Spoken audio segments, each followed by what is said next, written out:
All right, let's talk about something that can make or break a major construction project. FIDIC's Clause 20. Now, for anyone in the business, you know this is way more than just a clause in a contract. It's a procedural gauntlet.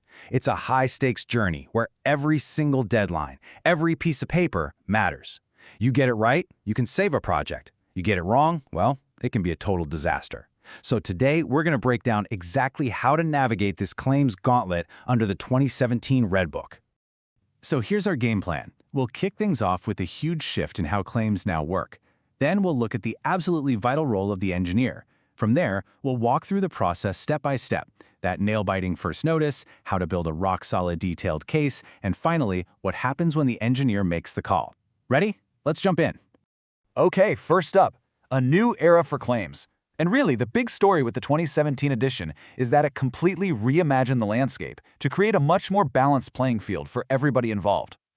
And you can really see that change right here. Think of the old 1999 rules as a one-way street. It was mostly about the contractor making a claim against the employer.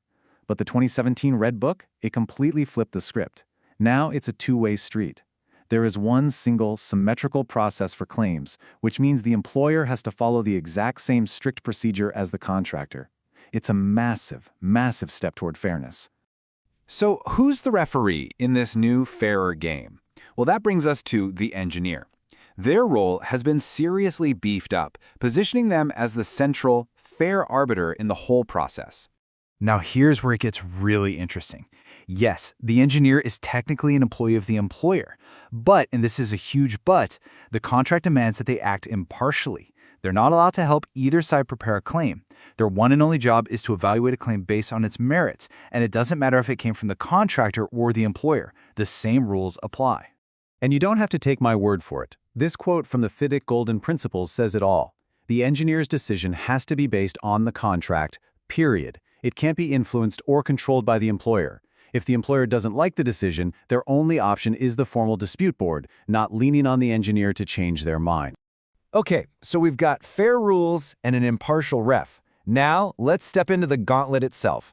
And the whole thing kicks off with the first and honestly the most unforgiving step, the notice of claim. 28 days. Burn this number into your brain. This is the absolute hard deadline to give notice after you become aware or, and this part is key, should have become aware of whatever happened that might lead to a claim. And let me be perfectly clear. The consequences here are brutal. There is zero wiggle room. If you miss this 28-day window, your claim is dead on arrival.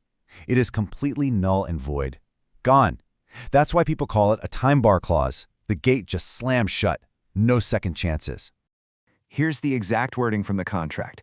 See that little phrase, or should have become aware? It's so important. It basically means you can't just plead ignorance. The clock starts ticking from the moment any competent professional in your shoes would have recognized there was an issue. So the bottom line, if you even think you might have a claim, just issue the notice. You can always withdraw it later. Better safe than sorry.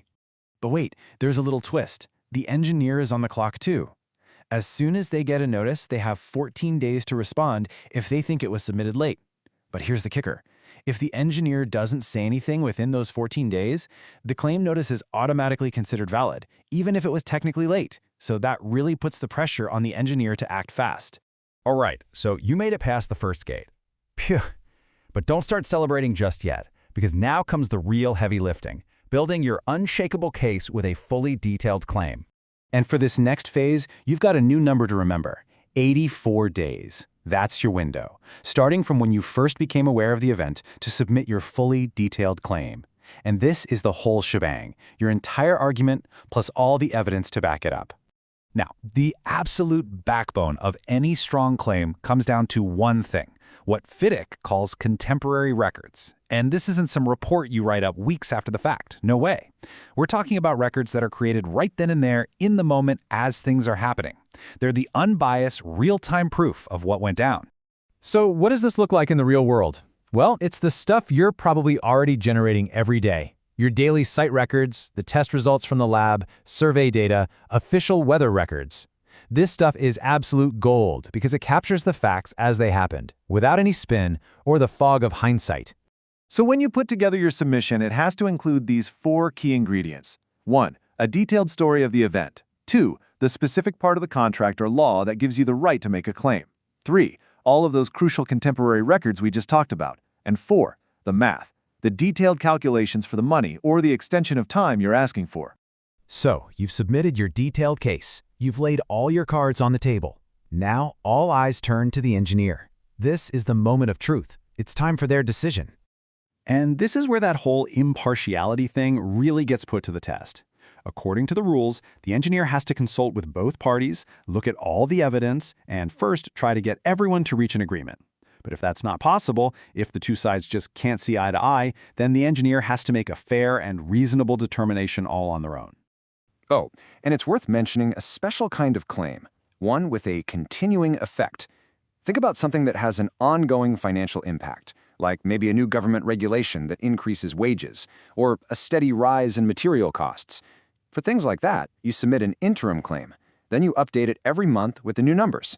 Once the whole thing is finally over, you submit one final claim to wrap it all up. So we have run the gauntlet from start to finish. It's a lot, I know. So how do you actually master this whole process? Let's boil it all down to the absolute essential rules for survival.